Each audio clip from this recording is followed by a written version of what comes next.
Au travers de cette vidéo, nous allons voir ensemble les diverses variables qu'il y a d'un carburant essence à l'autre. Pourquoi samplon 95, pourquoi samplon 98, pourquoi E5, pourquoi E10, à quoi cela correspond-il, d'où cela vient, c'est ce que nous allons voir ensemble au travers de cette vidéo. Bonjour et bienvenue à toi sur cette vidéo. L'essence, c'est quoi concrètement? Alors l'essence est composée de 20 à 30% d'alcane, de 5% de cycloalcane, de 30 à 45% d'alcène et de 30 à 45% d'hydrocarbures aromatiques. L'essence, c'est une molécule composée majoritairement d'atomes de carbone et d'hydrogène, comme d'autres combustibles, comme le diesel, comme le GPL et tout ça, mais dans des proportions bien sûr différentes du diesel et du GPL, et par conséquent avec un pouvoir énergétique et des variables techniques différentes. Alors l'essence, bien sûr, comme je l'ai dit, c'est composé majoritairement de carbone et d'hydrogène, qui d'ailleurs, par réaction de combustion, donne du CO2 et de H2O, autrement dit du dioxyde de carbone et de l'eau. Et voilà pourquoi ça pollue, parce qu'effectivement, on absorbe, au niveau de la combustion, on absorbe du carbone, de l'hydrogène, qu'on fait réagir avec de l'oxygène, ce qui donne du CO2 et de l'H2O. Bon, après, bien sûr, plus d'autres trucs, mais bon, voilà. Voilà ce que grosso modo l'essence. Donc l'essence, on s'en sert bien sûr pour faire avancer un moteur à combustion interne à l'allumage. Alors ensuite, à quoi correspond samplon 95, samplon 98, E5, E10, tout ça? Bon, déjà, commençons par le fameux E5, E10, le petit truc à la fin. C'est la quantité maximale de bioéthanol contenue dans votre carburant. C'est-à-dire que par exemple, pour le samplon 95 E10, vous avez maximum 10% de bioéthanol à l'intérieur. Et pour le samplon 98 E5, vous avez maximum 5% de bioéthanol dedans. Donc voilà, en ce qui concerne ce fameux E5. Samplon 95, 98, quelle différence y a-t-il entre les deux? Ben en fait, on vient venir mesurer un indice d'équivalent octane. Car en effet, on peut quantifier dans le carburant essence deux principes différents, le principe de fonctionnement de l'octane et le principe de fonctionnement de l'heptane.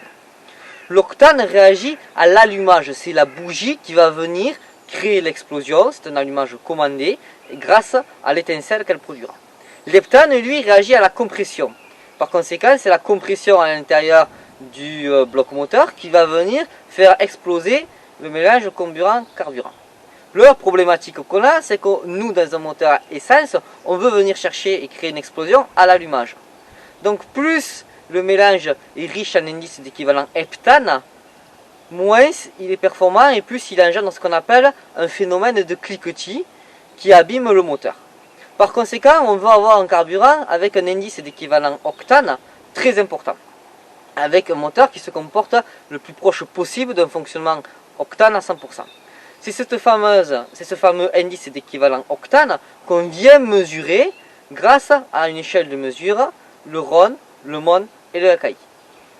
Alors le RON, le MON et l'AKI, qu'est-ce que c'est? Effectivement, c'est trois échelles de mesure différentes, et non pas une, pardon, j'ai une petite absurdité précédemment. C'est trois échelles de mesure qui vont permettre effectivement de quantifier l'indice d'équivalent octane. Comment cela se présente-t-il? En fait, on va venir pour le RON et le MON, et l'AKI n'est ni plus ni moins qu'une moyenne arithmétique des deux, on va venir faire un test. On va venir prendre du carburant, on va venir l'injecter dans un cylindre type, on va venir voir ce que donne la combustion et comment se comporte le carburant à l'intérieur de ce dernier.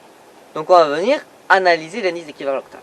Sauf qu'entre le RON et le MON, ce qui change, c'est la vitesse de rotation du bloc moteur, c'est sa vitesse de rotation. Sur le RON, on vient faire le test en régime de 600 tours minute. Donc le RON, pour recherche octane number, est une analyse de combustion, en quelque sorte, c'est une analyse de combustion sur un moteur tournant à 600 tours minute. Le MON, c'est le même principe que le RON, pour un moteur octane number, mais on n'est plus à 600 tours minute, on est à 900 tours minute. Et ensuite, on vient, grâce à une moyenne arithmétique des deux, trouver le AKI pour Anti-Knock Index, qui est donc la moyenne arithmétique des deux, et qui permet d'avoir quelque chose d'assez précis. Il faut savoir que ces deux plages ont été établies après plusieurs études, et ces deux plages de fonctionnement-là permettent de quantifier de façon assez précise la réaction d'un moteur lambda, d'un véhicule, sur sa plage de fonctionnement qui est établie de l'ordre de 1000 tours minute jusqu'à plus de 10 000 tours minute sur les moteurs. Donc effectivement, on se rend compte que la majorité écrasante des explosions répondent effectivement à quelque chose compris entre le RON et le MON. Donc le AKI, à mon sens, c'est le plus fiable. Alors qu'est-ce qui est utilisé en France et qu'est-ce qui est utilisé ailleurs dans le monde? C'est ce que je vais vous dire maintenant. En France et dans l'Union Européenne est utilisé le RON, Recherche Octane Number. Et ce qui utilise à mon sens le plus fiable, donc qui est le AKI, c'est aux États-Unis. Aux États-Unis, en Amérique du Nord, principalement, est utilisé le AKI. On sait que là, effectivement, on peut avoir du samplon 92, me semble-t-il, qui est égal au samplon 95 ou 98, je ne sais plus de tête. Mais effectivement, on a un indice qui est différent compte tenu que l'échelle de mesure est différente. Bien, alors comment corrigeons-nous ce fameux indice d'équivalent octane? Car effectivement, l'essence, après une simple distillation, a un indice d'équivalent octane d'environ 50. C'est pas énorme, on a moitié heptane, à moitié octane, c'est vraiment pas top du tout. Alors, on va rajouter des additifs. Par le passé, on rajoutait des additifs qui étaient du plomb tétraméthyle. Alors le plomb tétraméthyle, suite à la combustion, rejette du plomb. Et c'était un scandale sanitaire majeur et les catalyseurs n'arrivaient pas à fonctionner avec ça. À la suite de ça, ils ont mis en place du MMT. Alors là, accrochez-vous, c'est du méthylcyclopentadiényl tricarbonyle, manganèse. Néanmoins, ça pollue beaucoup. Ça a été remplacé par des alcanes branchées, du BTX ou encore du BTEX. Alors BTX pour benzène, toluène et xylène et BTEX pour benzène, toluène, éthylbenzène et xylène. Bon, autrement dit, quelque chose de bien chimique, mais qui était moins polluant et qui était beaucoup plus efficace.